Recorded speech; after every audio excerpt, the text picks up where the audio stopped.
అన్న ఇప్పుడున్న ప్రభుత్వం ఎలా ఉంది? ప్రభుత్వం అయితే అసలు ఏది జాబ్ లేదు. నేను చదువుకున్నాను. చదువుకుని జాబులు లేకుండా ఇప్పుడు 2-3 సంవత్సరాల నుండి ఖాళీగానే ఉన్నాను నేను. అన్న ఇప్పుడు ఆయన పాదయాత్రలో హామీలు ఇచ్చారు కదా, ఇచ్చారు. ఇంటికి ఒక జాబ్ ఇస్తాము, సంవత్సరానికి ఒకసారి క్యాలెండర్ తరఫున ప్రతి ఒక్కరికి మేము ఇస్తాము చదువుకున్న నిరుద్యోగులకి అన్నారు. అది అమలు పరచలేదు. పరచలేదు. ఎందుకంటారా? చెప్పి మోసం చేశారు కదా, అంతే. మీరు గట్టిగా ఎందుకు ప్రశ్నించలేకపోతున్నారు? మేము ఎక్కడో ఉన్నాము, ఎవరిని వెళ్ళి అడిగడానికి అవుతుంది. ఇప్పుడు సచివాలయం వ్యవస్థ పెట్టారు. కాకపోతే ఒక పక్క మేము చూస్తున్నాం, ఎక్కడ చూసినా సచివాలయాలే ఉన్నాయి. అట్లా కొంతమందికి వాలంటీర్కి మేము ఇచ్చాము, మేము నిరూపించుకున్నాం, మేము చెప్పింది చేసినామంటారు. వాలంటీర్కి మాత్రమే ఇచ్చిన ఆయన వాళ్ళ చదువుకునే చదువుకి, ఆ వాలంటీర్ జాబ్కి, వాళ్ళకి వచ్చే శాలరీకి ఏమైనా సంబంధం ఉందా? అదైతే ఏమి మన శాలరీకి చదువుకునే వాళ్ళకి అదేమి మనకు ఆ అమౌంట్ ఎందుకని సరిపోతుంది చెప్పు. అది ఒక ఆడవాళ్ళు కూలి పనికి పోతే 9,000 సంపాదిస్తున్నారు నెలకి. 5,000 పెట్టుకుని మన ఇంటి కూడా ఇల్లు గడవదు వాలంటీర్ జాబ్. అట్లాంటి దాన్ని జాబ్ అని వీళ్ళు చెప్పుకుంటున్నారు కదా. డిగ్రీ చేసిన వాళ్ళని వాలంటీర్ చేసి వాళ్ళ చదువుకి, వాళ్ళు చేసే పనికి, వాళ్ళకి వచ్చే శాలరీకి ఏమైనా సంబంధం ఉందా?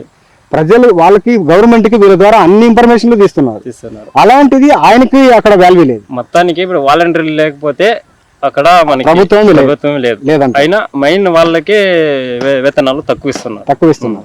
గవర్నమెంట్ ద్వారా చేసిన దాంట్లో కూడా దానికి వీళ్ళకి వాలంటీర్ అనే వాళ్ళకి అన్యాయం జరుగుతుంది. ఇప్పుడు ప్రతి ఒక్క వాలంటీర్ ఉన్నారు, వాళ్ళు గట్టిగా ఎందుకు ప్రశ్నిస్తే మీకు ఇష్టం లేకపోతే తీసేస్తాం అన్నట్టుగా వదిలేస్తున్నారు. ఏదైనా ప్రశ్నిస్తే వాళ్ళు తీసేయడం, ఇదే జరుగుతుంది. అన్న ఇప్పుడు మీకు ఈ ఊర్లో ఒకప్పుడు రోడ్డు ఉండేది కాదు, రోడ్డు లేదు. కనీసం అంటే 85-90 తర్వాత చూసుకుంటే ఎక్కడ చూసినా జల్లి రోడ్డు ఉంది. నాకు కూడా తెలుసు ఈ ఊరు గురించి. నడవడానికి కూడా చాలా కష్టంగా ఉంది. అట్లాంటిది ఈ రోజు ఈ రోడ్లు ఇట్లా ఇంత బాగున్నాయంటే దాని కారణం ఎవరు? మనకి టీడీపీలోనే పడింది. ఆయన వేసిన రోడ్డు. ఒక ట్యాంక్ కావచ్చు, ఒక వాటర్ సప్లై ట్యాంకర్లో ఊరికి వాటర్ సప్లై కానీ అప్పుడే వచ్చింది. మీకు స్కూల్ కూడా లేదు. చాలా అన్ని ఊర్లలో ఉండేది, కానీ మీ ఊరికి స్కూల్ అనేది లేకుండా ఉండేది. అలాంటిది ప్రతి ఊర్లోనూ ఉద్యానం ఉండాలనే ఉద్దేశంతో ప్రతి ఊరికి, గ్రామానికి స్కూల్ ఇచ్చారు, ఒక ట్యాంక్ కట్టించారు. ఎట్లాంటి అడవి ప్లేస్ లో ఉండే దీంట్లో చూసినామంటే కూడా బస్సు పోకుండా ఉండే చోటకంతా బస్సు వేసినాడు, రోడ్డు లేని చోటకంతా రోడ్డు వేసారు. ఈ రోజు ఒక ట్యాంక్ తాగడానికి నీళ్ళు లేవంటే ఆడే ఒక ట్యాంక్ నియమించారు. ఇంత చేసిన ఆయన ఈ రోజు వాళ్ళు ఏం చేయలేదని కొంతమంది అంటున్నారు. దాన్ని ఎలా తీసుకోవాలంటారు? ఇప్పుడు ఈయన చేసిన అభివృద్ధి కనపడుతుంది, అది ఇది బయటికి కనబడుతుంది, అది కనబడట్లేదు అంతే. ఇదేమంటే పథకాలు పెట్టి మనకి అమౌంట్, మన ప్రజలకి అమౌంట్ చూపిస్తున్నారు. ఇది అభివృద్ధినే శూన్యం, అభివృద్ధి లేదు. మనకి మన ప్రజలకి అమౌంట్ చూపించే లోపల ఇది దానిపై ఎగబడిపోతున్నారు అంతే. అన్న ఇప్పుడు మనము మన ఊర్లోనే కూడా కొన్ని చోట్ల చూస్తున్నాము, ఒక పేదవాడు కావచ్చు, ఒక వ్యవసాయం చేసేవాడు, ఒక కూలి పని చేసేవాడు, ఈరోజు రేట్లు చూస్తుంటే ఎంతో అమాంతరం పెరిగిపోయింది అన్న. ఈరోజు ఆ కూలి పని చేసేవాడు అంత రేట్లు పెంచితే ఎలా వాళ్ళ ఇల్లు గడవాలి చెప్పండి. అప్పుడు మనకి వ్యవసాయం చేసేటప్పుడు అయితే అదే రేట్లు మనకి కుదరట్లేదు. ఇప్పుడు అదే రేట్లు ఉన్నాయి, కానీ మనకి షాపుల్లో కానీ ఈ ఆయిల్ ప్యాకెట్లు కానీ, మనకు బైక్ నడిపే వాళ్ళు పెట్రోల్ కానీ అమాంతం పెరిగిపోయినాయి ఈ ప్రభుత్వం వచ్చినప్పటి నుండి. అన్న గత ప్రభుత్వం ఉన్నప్పుడు పెట్రోల్ ఎంత? పెట్రోల్ తక్కువ ఉంది, మనకు 70కి అలా ఉండింది. ఇప్పుడు దగ్గర 110 వరకు పెరిగిపోయింది. 114 వరకు ఉంది. అన్న ఇప్పుడు 6 లెక్కలో చూసుకుంటే మనం చేసే పనికి వచ్చేదానికి ఏమాత్రం సరిపోవడం అంటే మేము ఆ ప్రభుత్వంలో సంపాదనే ఈ ప్రభుత్వంలో కానీ ఉంది, సంపాదన అయితే అంతే ఉంది, కానీ ఈ ప్రభుత్వంలో మనకి ఖర్చులు ఎక్కువ వస్తుంది. ఖర్చులు ఎక్కువైంది అన్న. ఇప్పుడు బస్ టికెట్లు కూడా ఎక్కువ శాతం పెరిగినాయి. ఒకప్పుడు 10 రూపాయలు ఇస్తే మీ ఊరు చేరుకునేవాళ్ళు ఒక దీంట్లో కూడా. ఈ రోజు చూస్తుంటే 20-30 వరకు పోయింది. అది ఇప్పుడు ఇంతవరకు 4 సంవత్సరాల్లో ఇంత పెరిగింది. 40 సంవత్సరాల్లో పెరగలేనిది ఇప్పుడే అమాంతం పెరిగిపోయింది. ఆ డెవలప్మెంట్ చేసేది ఒకరైతే 50% అయినా పెరిగింది.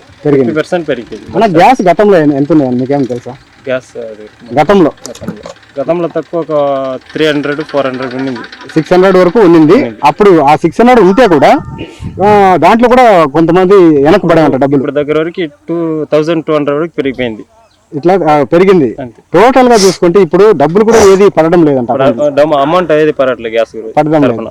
వీళ్ళు ఇంత డబ్బులు పెంచినా కూడా మళ్ళీ వాళ్ళ అకౌంట్ లో 200-300 పడేదంట అప్పట్లో. అప్పుడు పడుతుంది, ఇప్పుడు ఎందుకు పడడం లేదు? ఇప్పుడు ఎందుకు పడట్లేదు? అది మన ప్రభుత్వం దాన్ని కూడా దోసుకుంటున్నారంటారా? అంతే.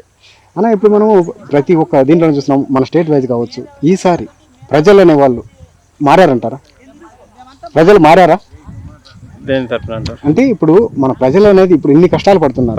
అది మనకు ఒకప్పుడు గతంలో ఏమీ ఇట్లా కష్టాలు ఏమి లేవు. కష్టాలు లేవు. అట్లాంటిది ఈ ప్రజలు ఒకసారి ఒక ఏదో బుద్ధి లేకుండా చేసినాం, ఒక ఛాన్స్ ఇచ్చినాం, అంతే. ఆ ఛాన్స్ ఆయన నిలబెట్టుకున్నాడా? లేదు. ఈసారి ప్రజలు బుద్ధి చెప్తారా? వాళ్ళకి చెప్తారా? చెప్తారు. మార్పు అనేది కనపడుతుందా? ప్రతి ఒక్కరిలో మార్పు. ఈసారి స్టేట్ వైజ్ లో కావచ్చు, ఇట్లా మన మండల వైజ్ లో కావచ్చు, ఈసారి ఏ జెండా ఎగురుతుందంటారు? టీడీపీ పక్కా. అదే ఇప్పుడు నెక్స్ట్ ఇప్పుడు మనకు రాబోయే దీంట్లో గత ప్రభుత్వం ముందు చూసుకుంటే మెజార్టీ 30,000 చిల్లర వచ్చింది మెజార్టీ టీడీపీకి. ఈసారి పెరగచ్చా తగ్గొచ్చా? పెరగచ్చు. ఎంత రావచ్చు అంటారు మీ మ్యాక్సిమం, మీ అందాజు? ఒక 70 రావచ్చా? 70 పైన రావచ్చు అంటే నమ్మకం ఉంది. అంటే ఈసారి ఎవరిని అడిగినా ఒక నమ్మకంతోనే చెప్తున్నారు. ఎందుకంటే ఈ 4 సంవత్సరాలు మేము అంత కష్టాలు పడినాము, ఇక మీద అట్లాంటి కష్టాలు మేము పడలేము, మేము మా నాయకుని గెలిపించుకుంటామని కొంతమంది అంటున్నారు. మీరు కూడా అంతేనా? మేమైనా అంతే. ఇప్పుడు కానీ నేను చదువుకున్న 2-3 ఇయర్స్ నుండి ఖాళీగానే ఉన్నాను నేను. ఆ జాబ్ అనేది కూడా ఇంతవరకు లేదు. 300-400 ఉండింది, 600 వరకు ఉండింది. అప్పుడు ఆ 600 ఉంటే కూడా దాంట్లో కూడా కొంతమంది వెనకబడే ఉంటారు డబ్బులు. ఇప్పుడు దగ్గర వరకు 2200 వరకు పెరిగిపోయింది. ఇట్లా పెరిగింది. టోటల్ గా చూసుకుంటే ఇప్పుడు డబ్బులు కూడా ఏది పడడం లేదంట, అమౌంట్ ఏది పడడం లేదు. వీళ్ళు ఇంత డబ్బులు పెంచినా కూడా మళ్ళీ వాళ్ళ అకౌంట్ లో 200-300 పడేదంట అప్పట్లో. అప్పుడు పడుతుంది, కానీ ఇప్పుడు ఎందుకు పడడం లేదు? ఇప్పుడు ఎందుకు పడట్లేదు? అది మన ప్రభుత్వం దాన్ని కూడా దోసుకుంటున్నారంటారా? అంతే అన్న ఇప్పుడు మనం ప్రతి ఒక్క దీంట్లో చూస్తున్నాం, మన స్టేట్ వైజ్ కావచ్చు, ఈసారి ప్రజలు అనే వాళ్ళు మారారంటారా? ప్రజలు మారారా? దేని తరఫున అంటారు? అంటే ఇప్పుడు మన ప్రజలు అనేది ఇప్పుడు ఇన్ని కష్టాలు పడుతున్నారు. మనకు ఒకప్పుడు గతంలో ఏమీ ఇట్లా కష్టాలు లేవు. అట్లాంటిది ఈ ప్రజలు ఒకసారి ఒక ఏదో బుద్ధి లేకుండా చేసినాం, ఒక ఛాన్స్ ఇచ్చినాం, ఆ ఛాన్స్ ఆయన నిలబెట్టుకున్నాడా? లేదు. ఈసారి ప్రజలు బుద్ధి చెప్తారా? వాళ్ళకి చెప్తారా? మార్పు అనేది కనపడుతుందా? ప్రతి ఒక్కరిలో మార్పు. ఈసారి స్టేట్ వైజ్ లో కావచ్చు, ఇట్లా మన మండల వైజ్ లో కావచ్చు, ఈసారి ఏ జెండా ఎగురుతుందంటారు? టీడీపీ పక్కా. అదే ఇప్పుడు నెక్స్ట్ ఇప్పుడు మనకు రాబోయే దీంట్లో గత ప్రభుత్వం ముందు చూసుకుంటే మెజార్టీ 30,000 చిల్లర వచ్చింది మెజార్టీ టీడీపీకి. ఈసారి పెరగచ్చా తగ్గొచ్చా? పెరగచ్చు. ఎంత రావచ్చు అంటారు మీ మ్యాక్సిమం, మీ అందాజు? ఒక 70 రావచ్చా? 70 పైన రావచ్చు అంటే నమ్మకం ఉంది. అంటే ఈసారి ఎవరిని అడిగినా ఒక నమ్మకంతోనే చెప్తున్నారు. ఎందుకంటే ఈ 4 సంవత్సరాలు మేము అంత కష్టాలు పడినాము, ఇక మీద అట్లాంటి కష్టాలు మేము పడలేము, మేము మా నాయకుని గెలిపించుకుంటామని కొంతమంది అంటున్నారు. మీరు కూడా అంతేనా? మేమైనా అంతే.